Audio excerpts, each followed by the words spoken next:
तो चलो हम कार्बन केमिस्ट्री को डिस्कस करते हैं। तो बेसिकली कार्बन को हम कैसे रिप्रेजेंट करते हैं, कार्बन के पास एक non bonding pair of electrons होते हैं और दो क्या होते हैं इसके पास बॉन्डिंग पेयर ऑफ इलेक्ट्रॉन्स। और ये जो दो बॉन्डिंग पेयर ऑफ इलेक्ट्रॉन्स है ये कोई भी एटॉम के साथ बॉन्ड करते हैं। लाइक एक्स और वाई, सिर्फ ये नहीं है कि एक्स और वाई सिर्फ हेटेरो एटॉम होगा, it can be hydrogen, it can be halogen, right. जैसे CCl2, CH2, CF2, ये क्या है, ये कार्बीन्स है, ठीक है। तो देखो कार्बन क्या होता है, एक न्यूट्रल स्पीसीज है। देखो आप दूर दूर तक इस स्ट्रक्चर पे आपको कोई भी चार्ज नजर आ रहा है नहीं, कोई भी पॉजिटिव नेगेटिव चार्ज इसमें प्रेजेंट नहीं है, तो ये क्या है, एक न्यूट्रल स्पीसीज है।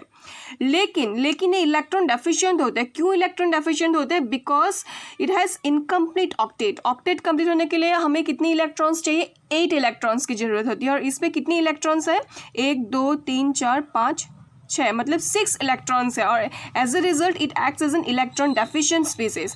देखो कभी भी अगर इलेक्ट्रॉन डेफिशिएंसी हो तो ये किसी ना किसी के साथ रिएक्ट करने की ट्राई करेगी और इसके ऑक्टेट को कंप्लीट करने की ट्राई करेगी। तो इसीलिए ये क्या कि किसकी तरह ये एक्ट करेंगे, इलेक्ट्रोफाइल, मतलब ये इलेक्ट्रोफाइल की तरह एक्ट करेंगे और ये जाके न्यूक्लियोफिलिक अटैक, मतलब इलेक्ट्रोफिलिक अटैक देंगे किस पे, न्यूक्लियोफाइल पे, इलेक्ट्रॉन रिच स्पीसीज पे, राइट। क्योंकि ये खुद क्या है, इलेक्ट्रॉन डेफिशिएंट है खुद, ठीक है। और देखो अभी अगर डेफिशिएंसी हो तो ये स्टेबल थोड़ी ना होगा, ये किसी ना किसी का साथ रिएक्ट करना, every time it will try to react with some electron rich species, right. तो ये क्या होगा, हाईली अनस्टेबल होगा। हाईली अनस्टेबल होने की वजह से क्या होता है, ये it acts as a intermediate, ये कभी भी प्रोडक्ट की तरह काम नहीं करता है। आप कभी भी आपको किसी भी रिएक्शन में इसको एज ए प्रोडक्ट आपको नहीं मिलेगा, कार्बन एज एन इंटरमीडिएट मिलेंगे। मतलब ये कोई भी रिएक्शन के बीच में फॉर्म्ड होंगे, ना कि प्रोडक्ट की तरह फाइनल प्रोडक्ट नहीं देंगे, ये रिएक्शन के बीच में फॉर्म्ड होंगे। वही क्वेश्चन उस क्वेश्चन पे पूछा गया है जो हम अभी डिस्कस करने वाले हैं, ठीक है, 2 जून 2011 की। चलो तो अभी देखो कार्बन 2 टाइप के होते हैं, 2 टाइप, एक तो होते हैं सिंगलेट, एक होते हैं ट्रिपलेट।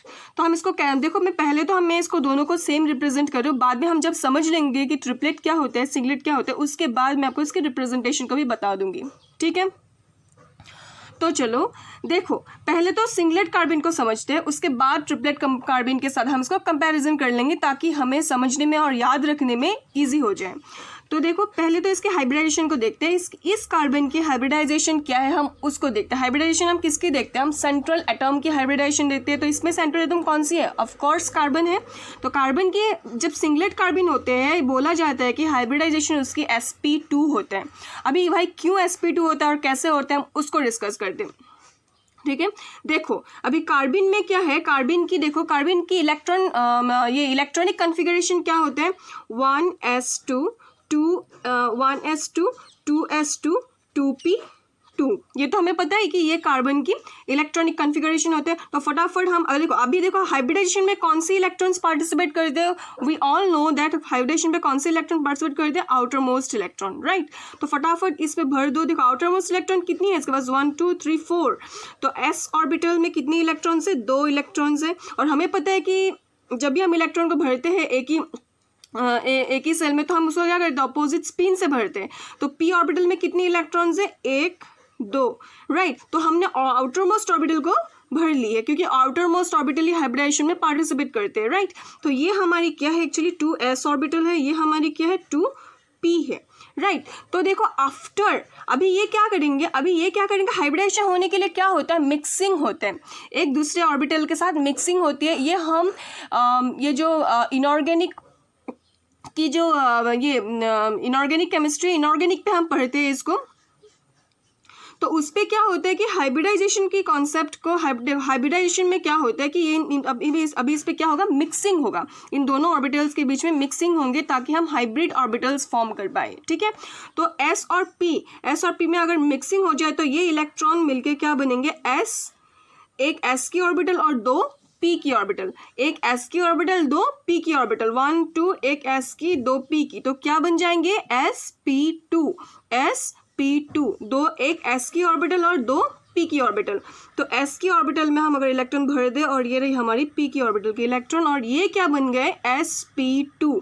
ये क्या है, ये हाइब्रिड ऑर्बिटल है, ये क्या है, sp2, राइट, ये sp2 बन गए। अभी देखो ये तो बन गए, ये एक s ऑर्बिटल 2 p ऑर्बिटल मिलके तो sp2 तो बन गए, लेकिन एक p ऑर्बिटल क्या हो जाएंगे, रह जाएंगे इसमें। और इसमें इलेक्ट्रॉन है क्या, नहीं है इसमें इलेक्ट्रॉन, तो it will act as a vacant p orbital. ये क्या एक्ट करेंगे, it will act as a vacant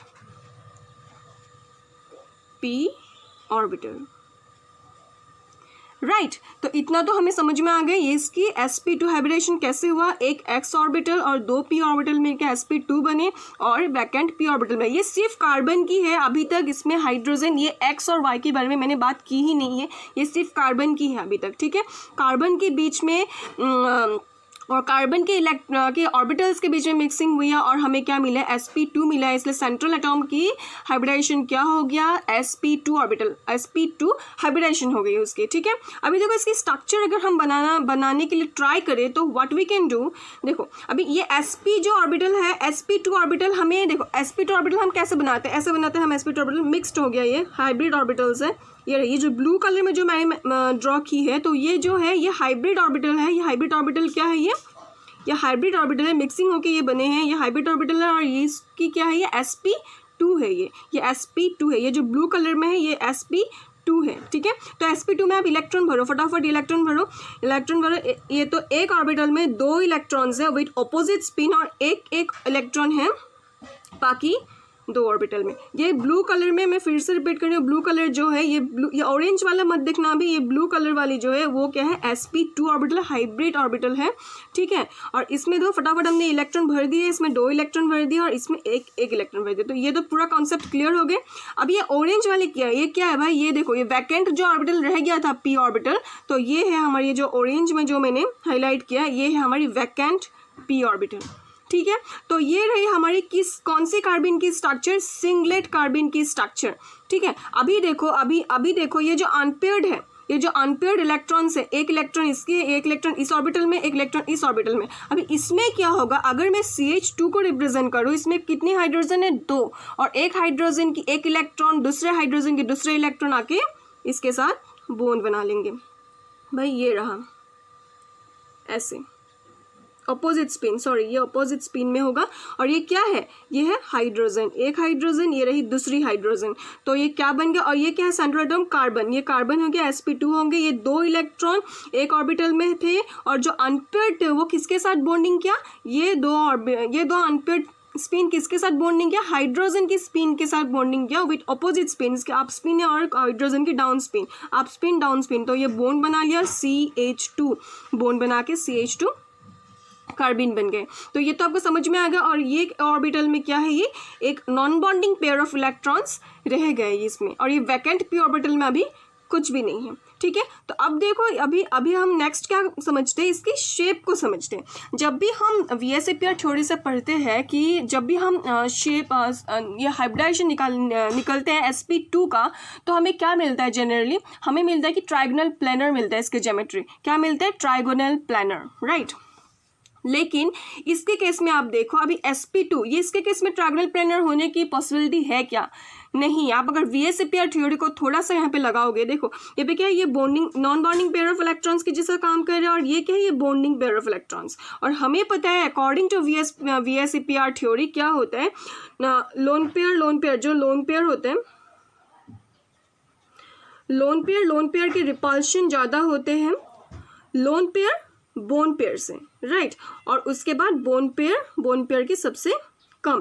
जब अभी देखो इस इलेक्ट्रॉन ये बॉन्डिंग में नहीं है, it's a non bonding pair of electrons, right. और ये जो है ये बॉन्डिंग है, तो ये नॉन बॉन्डिंग और बॉन्डिंग के बीच में क्या होगा, रिपल्शन क्रिएट होंगे।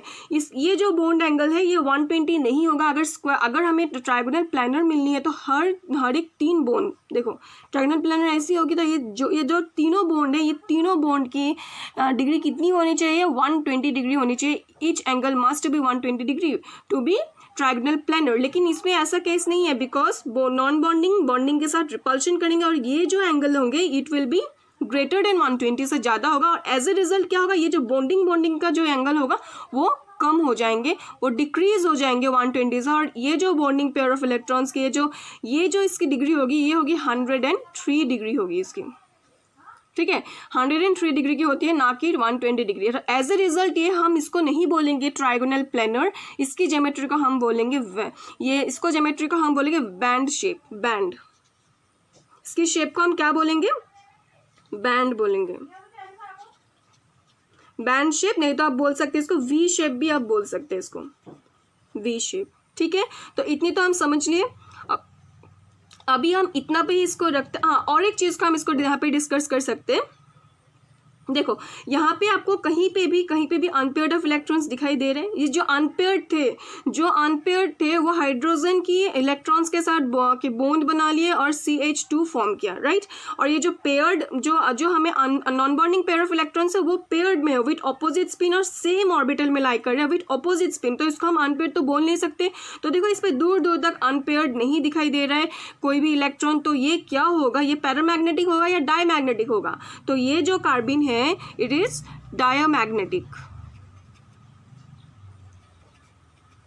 ये होगी डायमैग्नेटिक। चलो अभी इतना तक ही रखते हैं। अभी हम आते हैं ट्रिपलेट कार्बिन पे, और भी है इस पे डिस्कस करने में, कैसे सिंगलेट हुए और क्यों सिंगलेट हुए और ये कौन सी स्टेबल है ट्रिपलेट और सिंगलेट में, वो भी हम देखेंगे। पहले थोड़ा सा हम अभी इतना तो हम पढ़ लिए कि ये क्या है और sp2 कैसे आया इसका। तो इसकी देखो, इसकी कार्बन की कितनी है, इसकी हाइब्रिडाइजेशन sp2, ये तो हम समझ लिए, इसके शेप को समझ लिए, स्ट्रक्चर को समझ लिए। वैकेंट p ऑर्बिटल होता है इसके पास, ये काफ़ी इंपॉर्टेंट है बिकॉज इसके पास मे भी ना हो, अभी हम देखेंगे होगा या नहीं होगा इसके पास, लेकिन वैकेंट p ऑर्बिटल है। और जो भी non bonding pair of electrons है, काफ़ी इंपॉर्टेंट है ये, वो कहाँ पे लाई करते हैं? वो सेम ऑर्बिटल में लाई करते हैं, विथ ऑपोजिट स्पिन। बस इतना तक अभी आप याद रखो। अभी हम चलते हैं ट्रिपलेट की तरफ। तो ट्रिपलेट के केस में क्या होता है, जब भी हम ट्रिपलेट को पढ़ते हैं, ट्रिपलेट कार्बिन को पढ़ते हैं, तो क्या बोला जाता है कि इसके हाइब्रिडाइजेशन sp होते हैं। तो फटाफट देखते हैं इसके हाइब्रिडाइजेशन कैसे sp होता है। कार्बन की इलेक्ट्रॉनिक कन्फिगरेशन क्या है? 1s2 2s2 2p2।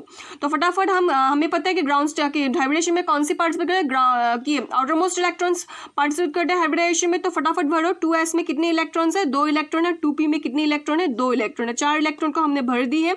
1s को हम नहीं देखेंगे, ये आउटरमोस्ट नहीं होते हैं। तो देखो ट्रिपलेट की केस में क्या होता है? एक्साइटेशन होता है। एक्साइटेशन होने के बाद हम मिक्सिंग होती है, लेकिन सिंगलेट के केस में हमने कोई भी एक्साइटेशन नहीं देखा, डायरेक्टली मिक्सिंग हुई। ठीक है, अभी इस केस में क्या है? एक्साइटेशन होता है, मतलब अभी ये जो 2s में जो 2 इलेक्ट्रॉन्स है वो एक्साइट होके कहाँ चले जाएंगे? वैकेंट p ऑर्बिटल में चले जाएंगे। एक p ऑर्बिटल तो वैकेंट है ना, इस पे चले जाएंगे एक s के इलेक्ट्रॉन। ठीक है, तो देखो अगर हम एक्साइटेड स्टेट की अगर हम इलेक्ट्रॉनिक कन्फिगरेशन बनाए तो कैसे होंगे? s में ये 2s है, 2s में एक इलेक्ट्रॉन, 2p में एक इलेक्ट्रॉन, 2px 2py 2pz, इन सब में एक एक इलेक्ट्रॉन। यहाँ पे भी एक इलेक्ट्रॉन कहाँ से है? 2s से आई। तो ये हो गई हमारी एक्साइटेड स्टेट वाली हाइब्रिडाइजेशन। अभी देखो, अभी एक s ऑर्बिटल में है इलेक्ट्रॉन, एक p ऑर्बिटल की इलेक्ट्रॉन, एक s ऑर्बिटल की एक p ऑर्बिटल की इलेक्ट्रॉन मिलके हमें क्या हाइब्रिड ऑर्बिटल फॉर्म करवाएंगे? sp ऑर्बिटल फॉर्म करेंगे हम, sp ऑर्बिटल। ठीक है, sp हाइब्रिड ऑर्बिटल फॉर्म होंगे। ये रही हमारी हाइब्रिड ऑर्बिटल, ब्लू कलर में जो मेंशन किया ये हमारी sp हाइब्रिड ऑर्बिटल है। लेकिन हमने एक बात देखी, देखो अब अगर हम इसको px माने, इसको py माने और इसको pz माने, तो क्या होगा? pz और py और pz हाइब्रिडेशन में पार्टिसिपेट नहीं किया, तो ये प्योर p ऑर्बिटल की तरह लाई करेंगे। प्योर p ऑर्बिटल मतलब इसमें कोई भी मिक्सिंग नहीं हुई है। s के साथ किसने रिएक्ट किया? सिर्फ पार्टिसिपेट किया हाइब्रिडेशन में? px ने किया। py और pz एज इट इज है, तो वो अनमिक्स्ड की तरह रह जाएंगे, प्योर p ऑर्बिटल की तरह रिएक्ट करेंगे। और इसमें क्या क्या इलेक्ट्रॉन है? एक इलेक्ट्रॉन xy में, py में है, एक इलेक्ट्रॉन pz में है। तो ये 2 ऑर्बिटल कहाँ रहेंगे? मतलब अभी हमें क्या मिला कि जब भी हम इसकी पढ़े थे, जब हम सिंगलेट के केस पढ़े थे, उसमें हमें दो नॉन बॉन्डिंग जो एक non bonding pair of electrons थे वो सेम ही ऑर्बिटल में लाई कर रहे थे विथ ऑपोजिट स्पिन। लेकिन यहाँ पे क्या हो रहा है कि 2 अनपेयर्ड इलेक्ट्रॉन्स लाई करेंगे इन डिफरेंट ऑर्बिटल्स में, एक y में, एक pz में। उसका जब हम स्ट्रक्चर्स को हम डिस्कस करें तब आपको अच्छे से समझ में आ जाएंगे। तो पहले तो हम स्ट्रक्चर को डिस्कस कर लेते हैं। देखो, जब भी हम sp ऑर्बिटल फॉर्म करवाते हैं तो उसके हाइब्रिड ऑर्बिटल को हम कैसे रिप्रेजेंट कर सकते हैं? ऐसे, जो मैंने इस कलर में जो रिप्रेजेंट किया, आप देख लो, ऑरेंज को मत देखो, ये पर्पल को देखो आप, ये देखो, इसमें ये क्या है, sp ऑर्बिटल है ये, ठीक है, ये sp ऑर्बिटल है। और इस पे हम इलेक्ट्रॉन कैसे भर सकते हैं, देखो sp, तो एक एक ऑर्बिटल पे आप एक एक इलेक्ट्रॉन भर दो, एक एक ऑर्बिटल पे एक एक इलेक्ट्रॉन भर दो पहले, उसके बाद देखो कार्बन के साथ क्या है, हाइड्रोजन है। जैसे हम इस पे क्या था वैसे ही हम इस पे करेंगे। कार्बन के साथ क्या है, हाइड्रोजन है। एक हाइड्रोजन के एक इलेक्ट्रॉन दूसरे हाइड्रोजन के दूसरे इलेक्ट्रॉन को बस फिल करो विथ ऑपोजिट स्पिन, लेकिन बॉन्ड हो जाएंगे और कार्बन के साथ बॉन्ड होंगे एक ऑपोजिट स्पिन में। हाइड्रोजन की एक इलेक्ट्रॉन, इस हाइड्रोजन की एक इलेक्ट्रॉन बन के क्या बन जाएगा, CH2। और ये देखो ये sp है, मतलब इसकी बॉन्ड एंगल क्या होगा, ये लीनियर शेप होगा और इसके बॉन्ड एंगल क्या होंगे, 180 degree, because it is sp, like right. तो क्या होगा, देखो अभी तो ये तो बन गया हमारी ऑर्बिट ऑर्बिटल, ठीक है, और हाइड्रोजन के साथ ये बॉन्ड करवा ले। ये जो अनपेयर्ड इलेक्ट्रॉन्स थे ये किसके साथ बॉन्ड बना लिए, हाइड्रोजन के साथ, हाइड्रोजन की इलेक्ट्रॉन्स के साथ, ठीक है। तो अभी हमारे पास क्या बच गई है, ये दो p ऑर्बिटल्स बच गए, एक py पकड़ लो आप, एक pz पकड़ लो, ठीक है, मतलब दो प्योर p ऑर्बिटल्स बच गए और उस पर कितने इलेक्ट्रॉन्स है, हर एक ऑर्बिटल में एक एक इलेक्ट्रॉन है, ठीक है। तो देखो हम p ऑर्बिटल कैसे रिप्रेजेंट करते हैं, ये रही हमारी अनमिक्स्ड, हाइब्रिड मिक्स्ड नहीं है, ये प्योर p ऑर्बिटल है। ये रही हमारी py में, pz में रिप्रेजेंट कर रही हूँ मैं, और ये हो गई हमारी p y, ठीक है। तो इसमें हर एक में हमने क्या किया, एक एक इलेक्ट्रॉन भर दे। देखो यहाँ पे एक एक इलेक्ट्रॉन है तो एक एक इलेक्ट्रॉन अब भर दो। आप इस इलेक्ट्रॉन को यहाँ भी भर सकते हो, इस इलेक्ट्रॉन को यहाँ भी भर सकते हो, उसे कोई भी प्रॉब्लम नहीं है, ठीक है। तो सेंट्रल एटॉम की जो हाइब्रिडाइजेशन है उसको तो मिल गई हमें sp, और जो अनपेयर्ड रह गया, जो non bonding pair of electrons है वो क्या होता है, वो अलग अलग ऑर्बिटल्स पे लाई करते हैं विथ सेम स्पिन। देखो ये ऑर्बिटल ये py पे लाई कर रहा है, ये pz पे नहीं लाई कर रहा है, सेम ऑर्बिटल में रिप्रेजेंट कि सेम ऑर्बिटल में लाई नहीं कर रहा है। लेकिन सिंगलेट के केस में क्या था, जो non bonding pair of electrons थे वो सेम ऑर्बिटल में लाई कर रहे थे, but in case of triplet ये इस पे लाई नहीं करते हैं, ठीक है। तो देखो, तो अभी अगर स्ट्रक्चर को हम समझ ले, अभी अगर हम समझते हैं कि एक्चुअल शेप, जिसमें जैसे हम सिंगलेट के केस से पढ़े थे, तो एक्चुअल शेप इसकी क्या हो जाएगी, ऑफ कोर्स इसकी शेप क्या हो जाएगी, लीनियर हो जाएगी, राइट। इसकी बॉन्ड एंगल क्या है, 180 डिग्री है, इसकी वाली बॉन्ड एंगल क्या है, 130 डिग्री है। इस पर VSEPR थ्योरी की केस आ रहा है, इस पर रिपल्शन क्रिएट है, इस पर कोई भी रिपल्शन क्रिएट नहीं होंगे, बिकॉज जो non bonding pair of electrons है they are lying in different orbital, same orbital में वो लाइन नहीं कर रहे, तो वो अनपेयर्ड इलेक्ट्रॉन्स की तरह रिएक्ट नहीं करेंगे, ठीक है। तो देखो अभी ये तो बन गया हमारी स्ट्रक्चर, तो इसकी शेप क्या हो जाएगी, इसकी शेप हो जाएगी लीनियर हो जाएगी, और एंगल क्या हो जाएगी, बॉन्ड एंगल 180 डिग्री, राइट। अब देखो इसमें तो था कि पैरामैग्नेटिक डायमैग्नेटिक ये इसलिए हुआ था बिकॉज इसमें कोई भी अनपेयर्ड इलेक्ट्रॉन्स नहीं थे, जो भी non bonding pair of electrons थे वो सेम ऑर्बिटल पे लाई कर रहे थे। लेकिन इन दिस केस क्या है, जो non bonding pair of electron है वो डिफरेंट ऑर्बिटल पे लाई कर रहे हैं विथ सेम स्पिन, तो क्या होगा, ये अनपेयर्ड इलेक्ट्रॉन की तरह रिएक्ट कर रहे हैं, तो ये क्या हो जाएगी, ये पैरामैग्नेटिक होगा, ये डायमैग्नेटिक होगा, तो ये क्या हो जाएंगे, ये हो जाएंगे पैरामैग्नेटिक, ठीक है, ये हो गए पैरामैग्नेटिक। अभी हम समझते हैं कि इसकी स्टेबिलिटी क्या है, और ये जो वैकेंट p ऑर्बिटल, हाँ और एक चीज़ है, इस पे देखो इसमें वैकेंट p ऑर्बिटल है और इसकी भी रोल है इसकी स्टेबिलिटी पे, और लेकिन इसके पास वैकेंट p ऑर्बिटल नहीं है। ट्रिपलेट के पास वैकेंट p ऑर्बिटल नहीं होता है, सिंगलेट के पास वैकेंट p ऑर्बिटल है, सिंगलेट डायमैग्नेटिक होता है, ट्रिपलेट पैरामैग्नेटिक होता है, इसके हाइब्रिडेशन sp2 होते हैं, इसके हाइब्रिडेशन sp होते हैं, इसकी structure van shape V shape होता है, बैंड शेप होता है, इसकी लीनियर होती है, इसकी जो बोन पेयर है उसके बीच में एंगल होती है 103 डिग्री, इसके बीच में जो एंगल होता है वो होता है 180 डिग्री, ठीक है। इतना ही हमें बस समझनी थी। और इसकी जो सेंट्रल एटम की हाइब्रिडाइजेशन होता है sp होता है, इसकी सेंट्रल एटम की हाइब्रिडाइजेशन क्या होता है, sp2 होता है। इसकी जो non bonding pair of electrons है वो सेम ऑर्बिटल पे लाई करते हैं, ये डिफरेंट ऑर्बिटल पे लाई करते हैं विद सेम स्पिन। अभी हम समझते हैं इसकी मल्टीप्लिसिटी, इसको क्यों सिंगलेट बोला जाता है और इसको क्यों ट्रिपलेट बोला जाता है, राइट। और इसकी रिप्रेजेंटेशन देखो CH2, ठीक है। तो इस पे क्या हो गया, इसकी जो दो ऑर्बिटल है तो उस पे एक ऑर्बिटल पे एक वैकेंट p ऑर्बिटल होता है इसके पास, और एक जो non bonding pair of electrons है वो सेम ऑर्बिटल पे लाई करते हैं विथ ऑपोजिट स्पिन। तो सिंगलेट कार्बन की रिप्रेजेंटेशन हम कैसे करेंगे, ऐसे करेंगे, और ट्रिपलेट कार्बन की हम रिप्रेजेंटेशन कैसे करेंगे, CH2 और जो non bonding pair of electrons होते हैं वो क्या होते हैं, वो डिफरेंट ऑर्बिटल पे लाई करते हैं, एक इस पे px पे, एक py पे, एक pz पे, ठीक है। तो ट्रिपलेट कार्बन की रिप्रेजेंटेशन हम कैसे करेंगे, ऐसे करेंगे। तो ये तो हमने पढ़ ली है। अभी हम देखते हैं इसकी मल्टीप्लिसिटी, इसको क्यों सिंगलेट बोला जाता है, इसको क्यों ट्रिपलेट बोला जाता है। देखो मल्टीप्लिसिटी क्या होता है, twice S plus one. Okay, ये स्पिन क्वांटम नंबर है, ट्वाइस एस प्लस वन। अभी देखो इस पर 2 इंटू ये क्या है पेयर्ड इलेक्ट्रॉन, ये स्पिन की मल्टीप्लिसिटी, ये देखो एक की क्या होता है हाफ, एक हाफ स्पिन, ये हाफ स्पिन, तो एक तो अप स्पिन है, मतलब एक पॉजिटिव होगा तो एक डाउन स्पिन है, एक नेगेटिव होगा, तो plus half minus half it will get cancel out, तो क्या हो जाएंगे 0, 2 इंटू 0 0 प्लस 1, तो ये क्या हो जाएगा 1, तो इसकी क्या मिली मल्टीप्लिसिटी 1, दैट्स वाई इसको हम क्या बोलते हैं, सिंगलेट कार्बिन बोला जाता है। ठीक है, तो ट्रिपलेट कार्बिन के केस में क्या होता है, देखो अनपेयर्ड इलेक्ट्रॉन्स कितनी है इसकी हाफ, इसकी भी हाफ होंगे, इसकी भी, ये भी हाफ स्पिन है, ये भी हाफ स्पिन है, इसकी भी प्लस हाफ होंगे, इसके भी प्लस हाफ होंगे, तो ट्वाइस एस प्लस वन में जब हम प्लॉट करेंगे 2 इंटू प्लस हाफ, ये क्या हो जाएंगे प्लस हाफ और प्लस हाफ क्या हो जाएंगे 1, तो 2 इंटू 1 प्लस 1, 2 1 2 प्लस 1 3, तो इसकी क्या मिली हमें मल्टीप्लिसिटी 3, तो that's why it is known as triplet carbene. ठीक है, तो अब हम डिस्कस करते हैं इसकी स्टेबिलिटी को। ठीक है, ट्रिपलेट और सिंगलेट में कौन से स्टेबल है, वो भी हम कौन सी केस को लेंगे, पहला केस लेंगे हम CH2 की, तो CH2 में सिंगलेट और ट्रिपलेट में से कौन सी स्टेबल होती है। देखो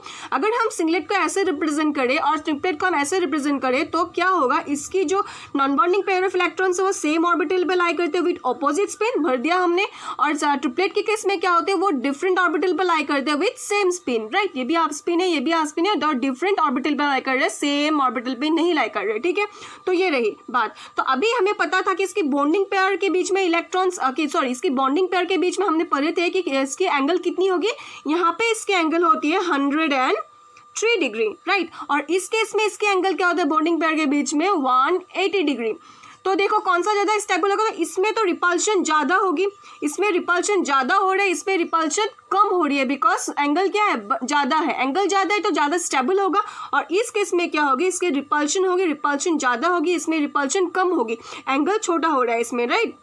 तो कि कौन सा स्टेबल होगा, ऑफ कोर्स ट्रिपलेट स्टेबल होगा इन केस ऑफ CH2 की केस में ट्रिपलेट स्टेबल हो रहा है। क्यों स्टेबल हो रहा है ट्रिपलेट, बिकॉज इसकी जो बॉन्डिंग पेयर के बीच में एंगल है वो 180 डिग्री है, रिपल्शन कम है इसमें, और इन दिस केस रिपल्शन ज़्यादा है, और इसकी बिकॉज इसकी बॉन्ड एंगल क्या है 103 डिग्री है, अकॉर्डिंग टू VS एपियरी लोन पेयर बॉन्ड पेयर के बीच में रिपल्शन क्रिएट हो रहा है, और ये एंगल क्या डिक्रीज हो रहा है, एज अ रिजल्ट ये अनस्टेबल होगा एज कम्पेयर टू ट्रिपलेट। तो ट्रिपलेट की स्टेबिलिटी ज़्यादा होगी as compare to singlet in case of CH2। अभी हम देखते हैं हैलोजन के केस में, सपोज हाइड्रोजन की जगह कोई हैलोजन है लाइक Cl2 है, अगर 2 क्लोरीन एटम लगी हुई है कार्बन के साथ, तो हम तब क्या होगा, कौन सा सिंगलेट होगा, कौन सा ट्रिपलेट होगा, इसकी स्टेबिलिटी क्या होगी। ठीक है, तो हमें पता है कि सिंगलेट कार्बिन पे क्या होता है, दोनों इलेक्ट्रॉन किस पे होता है, सेम ऑर्बिटल पे होता है, और एक वैकेंट रहती है, और इसमें क्या होता है एक इलेक्ट्रॉन इसमें होगा, एक इलेक्ट्रॉन इसमें होगा। ठीक है, सेम इसमें भी ऐसे ही होंगे, भर दो, ये वैकेंट होता है सिंगलेट के केस में। ट्रिपलेट तो स्ट्रक्चर को हम same as it is represent करके रखें, तो इसमें क्या हो जाएगा, देखो ये तो एक तो वैकेंट है, इसको एक तो ये वैकेंट होगा, ठीक है, और इसकी एक में क्या होगी, दोनों इलेक्ट्रॉन एक ही ऑर्बिटल में भर जाएंगे, और ये क्या विद ऑपोजिट स्पिन, राइट, और एक इसकी पी ऑर्बिटल वैकेंट रहती है, इसमें कोई भी पी ऑर्बिटल वैकेंट नहीं रहते हैं, इसलिए हम क्या क्या दोनों इलेक्ट्रॉन्स को एक एक ऑर्बिटल में भर दिए। ठीक है, तो अब देखो ये हो गया हमें ट्रिपलेट, ये हो गया हमें सिंगलेट। ठीक है, अभी क्या होता है इसमें इस केस में क्या होता है, जब आपके पास जब कार्बन के साथ कोई भी लोन पेयर कंटेनिंग ग्रुप हो, देखो ब्रोमीन के पास लोन पेयर है, ये क्या करते हैं अपनी इलेक्ट्रॉन्स को, अपनी जो लोन पेयर है वो लोन पेयर को ये करते हैं, इसकी जो कार्बन की जो वैकेंट पी ऑर्बिटल होगा है, ऑफ कोर्स हमने पढ़ लिया सिंगलेट में वैकेंट पी ऑर्बिटल है, सपोज ये वैकेंट पी ऑर्बिटल है, और इस वैकेंट पी ऑर्बिटल में ये क्या करते हैं पार्शियली ओवरलैप करते हैं, मतलब पार्शियली डोनेट करते हैं, बैक बॉन्डिंग करते हैं, पार्शियल बैक बॉन्डिंग करते हैं, किसके साथ, कार्बन की वैकेंट पी ऑर्बिटल में ब्रोमीन अपना इलेक्ट्रॉन को पार्शियली डोनेट करता है, as a partial back bonding form करता है। ठीक है, तो इसके वजह से क्या हो जाता है, ये singlet in case of CCl2 ये स्टेबलाइज्ड हो जाता है, और हमें कौन सी कार्बिन मिलती है CCl2 की, CCl2 में इन केस ऑफ CCl2 सिंगलेट वाली कार्बिन मिलती है, ना कि triplet. But in case of CH2 क्या हुआ था, हमें ट्रिपलेट ज़्यादा स्टेबल मिल रही थी। जब भी आपको CH2 दिख जाए आप ट्रिपलेट बनाओगे, और जब भी आपको हेलोजन एटम या इलेक्ट्रॉन डोनेटिंग कोई भी ग्रुप अगर कार्बन के साथ लगी हुई है जो कार्बिन वाली कार्बन है, तब अब क्या होता है वो क्या करता है अपनी इलेक्ट्रॉन डेंसिटी को कहाँ पार्शियली डिलोकलाइज्ड करते हैं, कार्बन की वैकेंट पी ऑर्बिटल में as a result partial back bonding की वजह से ये स्टेबलाइज्ड हो जाते हैं, और इस केस में ट्रिपलेट ज़्यादा स्टेबलाइज्ड हो जाता है, सिंगलेट ज़्यादा स्टेबलाइज्ड हो जाता है as compare to triplet in case of CCl2 या CBr2 और CF2 CI2 व्हाटएवर, राइट। तो देखो इस इलेक्ट्रॉन डेंसिटी डिलोकलाइज्ड होगा, लेकिन अभी देखो अगर हम ट्रिपलेट के केस को देखें, यहाँ पे कोई भी वैकेंट ऑर्बिटल प्रेजेंट नहीं है, और वैकेंट ऑर्बिटल प्रेजेंट नहीं होने की वजह से आप ब्रोमीन अपने लोन पेयर किसी भी वैकेंट ऑर्बिटल पे पार्शियली डोनेट नहीं कर पाते हैं, इसकी इलेक्ट्रॉन डेंसिटी इसके पास ही रह जाते हैं, ये किसी भी ये बैक बॉन्डिंग की केस यहाँ पे पॉसिबल नहीं है इन case of triplet, but in case of singlet it is possible because carbon is having a vacant p orbital, right. तो इसलिए सिंगलेट ज्यादा स्टेबलाइज्ड हो जाता है एज कंपेयर टू ट्रिपलेट। और एक पॉइंट बताने में भूल गई थी, तो उस पर क्या है CF2 BR2 I2 और CCl2, इन चारों में से किसकी स्टेबिलिटी सबसे ज़्यादा होगी ये भी हम देख लेते हैं। देखो अभी CF2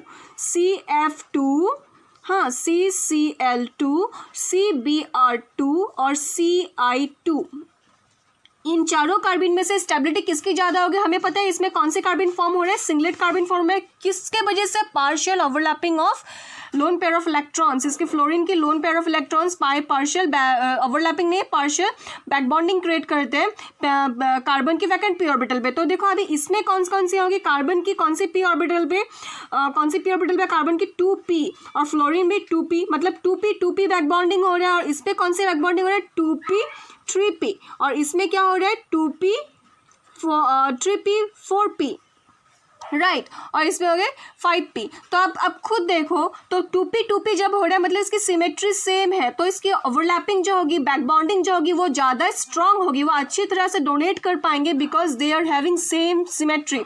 तो इसकी जो बैक बॉन्डिंग की टेंडेंसी होगी काफ़ी अच्छा होगा। तो सबसे स्टेबलाइज्ड कौन होंगे, CF2, उसके बाद अभी देखो 3p और 2p में क्या होगा, ये 3p क्या होगा, बड़ा होगा, और 2p क्या होगा, छोटे होंगे। तो बड़े और छोटे में ओवरलैपिंग होने के लिए क्या हो जाएगा, इट विल डिफिकल्ट। तो अब जो बैक बॉन्डिंग होंगे वो बैक बॉन्डिंग सही तरह से नहीं हो पाएंगे, तो क्या कौन से स्टेबलाइज्ड होंगे, तो ये ज़्यादा स्टेबल होंगे, उसके बाद ये राइट। तो चलो ये फटाफट हम कार्बन की फॉर्मेशन डिस्कस कर लेते हैं, किस मैकेनिज्म के थ्रू कार्बन फॉर्म होती है और कब कब कार्बन फॉर्म होती है, क्या कंडीशन पे, राइट। तो देखो पहले तो CH3CCl3 ये क्या है, ये क्लोरोफॉर्म है। क्लोरोफॉर्म को अगर हम किसी स्ट्रॉन्ग बेस के साथ ट्रीट करें, फॉर एग्जांपल KOH और NaOH का साथ अगर हम ट्रीट करें तो क्या होता है, इसमें अल्फा एलिमिनेशन होता है, अल्फा 1 एलिमिनेशन होता है। इसमें कैसे, देखो पहले तो हमें पता है कि जब भी बेस का साथ हम रिएक्ट करवाए तो यहाँ पे एसिडिक प्रोटोन निकलता है, तो यहाँ से एसिडिक प्रोटोन कौन से, ये हाइड्रोजन रिमूव होंगे, से एसिड बेस रिएक्शन होगा। पहला स्टेप क्या होगा, एसिड बेस रिएक्शन होगा। तो इस पे क्या हो जाएंगे, हाइड्रोजन निकल जाएंगे और CCl, उस एक सेल को मैंने ऐसा बना दिया, तो ये बन जाएंगे एक, ठीक है। और यहाँ पे क्या कार्बोनायन फॉर्म होंगे, ये क्या है, ये कार्बोनायन। तो ये कार्बोनाइन फॉर्म अभी क्या होता है, अभी अल्फा 1 एलिमिनेशन होता है। क्यों होता है, देखो ये तो कार्बन में तो कार्बोनाइन है ही, नेगेटिव चार्ज डेंसिटी, और कार्बोनाइन क्यों ये रिएक्शन फॉरवर्ड क्यों जाते हैं, एसिड बेस रिएक्शन क्यों होते हैं, बिकॉज ये जो क्लोरीन में जो वैकेंट p ऑर्बिटल होता है उस पर हमारी नेगेटिव चार्ज आराम से डीलोकलाइज्ड हो सकता है। मतलब ये क्लोरीन क्या करता है, कार्बन की नेगेटिव चार्ज को स्टेबलाइज करते हैं, ठीक है। तो इसीलिए एक्चुअली ये रिएक्शन फॉरवर्ड जाता है, एसिड बेस रिएक्शन इसलिए होता है, ठीक है, थोड़ा सा एसिडिक माना जाता है क्लोरोफॉर्म को, ठीक है। तो देखो अभी क्या होता है, अभी इसमें क्या होगा, अल्फा 1 एलिमिनेशन कैसे होता है, जो क्लोरीन में जो इलेक्ट्रॉन डेंसिटी है और कार्बन में electron negative charge electron density है, तो ये दोनों इलेक्ट्रॉन डेंसिटी क्या करते हैं, एक दूसरे को रिपेल करते हैं, और एक दूसरे को जब रिपेल करते हैं तब क्या करते हैं, क्लोरीन निकल जाते हैं, और यहाँ पे क्या फॉर्म होता है, Cl माइनस निकल जाता है, और यहाँ पे क्या फॉर्म होता है, हमारी कार्बीन फॉर्मेशन होती है। यहाँ पे क्या फॉर्म हो जाएंगे, CCl2, ये फॉर्म हो जाएंगे इसमें कार्बीन, ठीक है। तो यहाँ पे फॉर्म हो जाएगा कार्बीन, क्यों फॉर्म है, बिकॉज इसकी जो क्लोरीन की जो इलेक्ट्रॉन डेंसिटी है और कार्बन में नेगेटिव चार्ज आने की वजह से जो इलेक्ट्रॉन डेंसिटी होंगी, दोनों की इलेक्ट्रॉन डेंसिटी एक दूसरे को रिपेल करेंगे, as a result CCl bond will become weak, और उसके वजह से क्या हो जाएंगे, हमें कार्बीन की फॉर्मेशन मिलेगी और Cl माइनस बाहर निकल जाएंगे, ठीक है। तो ये हो गई एक केस कार्बिन की फॉर्मेशन है। दूसरा हम देखते हैं डायजोमीथेन। तो इसके जब जहाँ भी आपको डाइजो वाले कम्प्लेक्स मिल जाए और उस पर अगर फोटोलाइसिस और पायरोलाइसिस की कंडीशन दी गई है तो आप जरूर उस पर क्या फॉर्म करवाओगे, कार्बिन फॉर्म करवाओगे। वाई क्योंकि देखो जब भी यहाँ पे कार्बिन फॉर्म होंगे ये बोन ब्रेक होगा और CH2 ये हो गए हमारी कार्बिन फॉर्म्ड हो गए। और इसमें निकलेगा क्या, निकलने वाले प्रोडक्ट देखो आप N2 highly stable molecule, nitrogen gas बाहर निकल रहा है, हाईली स्टेबल होता है। तो इसीलिए रिएक्शन बहुत अच्छे तरीके से ये फॉरवर्ड जाते हैं। और क्या होता है जब भी यहाँ पे N2 निकलते हैं यहाँ पे क्या होता है, हाई एनर्जी रिलीज होती है। ये रिएक्शन इसलिए फॉरवर्ड जाती है बिकॉज जब भी ये रिएक्शन होते हैं तो क्या होता है, एनर्जी रिलीज होती है, बहुत ही highly amount of energy release होने की वजह से क्या होता है और N2 फॉर्मेशन होता है in the form of gas. तो यहाँ पे इसीलिए ये कार्बिन फॉर्मेशन देते हैं और ये रिएक्शन फॉरवर्ड जाते हैं। ठीक है, तो यही केस को हम उस क्वेश्चन पे डिस्कस करेंगे प्रीवियस ईयर वाली। ठीक है, तो और एक केस से आप कार्बिन को फॉर्म कर सकते हो कीटीन से भी आप कार्बिन को फॉर्म कर सकते हो। तो कीटीन से हम कैसे कार्बिन को फॉर्म करेंगे, पहले तो भाई कीटीन के स्ट्रक्चर लिख लेते हैं हम। ये रहे हमारी कीटीन। तो कीटीन में क्या होता है, आप देखना हमेशा आप जब भी प्रोडक्ट फॉर्म करोगे रिएक्शन तभी फॉरवर्ड जाता है जब उसकी लिविंग ग्रुप जो निकलते हैं बाहर प्रोडक्ट फॉर्म होने से पहले वो अगर स्टेबल हो तो रिएक्शन बहुत ही अच्छी तरीके से फॉरवर्ड जाएंगे। ठीक है, तो आप देखो यहाँ पे अगर हम कार्बिन फॉर्म करें इन केस ऑफ H अगर हम देखें लाइट के प्रेजेंस में या हीट के प्रेजेंस में हम अगर कार्बिन कीटीन के साथ रिएक्ट करवाए तो क्या फॉर्म होंगे, हमें कार्बिन मिलेंगे। और साथ में इसमें क्या रिलीज हो रहा है, पहले ये देखो कार्बन मोनोऑक्साइड रिलीज हो रहा है। भाई एक बहुत ही स्टेबल मॉलिक्यूल होता है कार्बन मोनोऑक्साइड, ये रिलीज होते हैं। इसके वजह से जो रिलीज हो रहा है प्रोडक्ट, जो रिलीज हो रहा है साइड प्रोडक्ट वो क्या है, वो हाईली स्टेबल है। इसीलिए कीटीन से भी हमें कार्बिन मिल सकती है, डायजोमीथेन से भी हमें कार्बिन मिलती है। कब मिलते हैं, जब H और हीट के प्रेजेंस में हम इसको ट्रीट करते हैं तो हमें क्या मिलता है, N2 रिलीज होते हैं और कार्बिन एज इंटरमीडिएट हमें मिलते हैं। ठीक है, तो ये रही हमारे कार्बिन की फॉर्मेशन। फटाफट चलते हैं हम क्वेश्चंस को करते हैं तब, ताकि अभी आपके कॉन्सेप्ट को और ये अच्छी तरह से क्लियर हो जाए।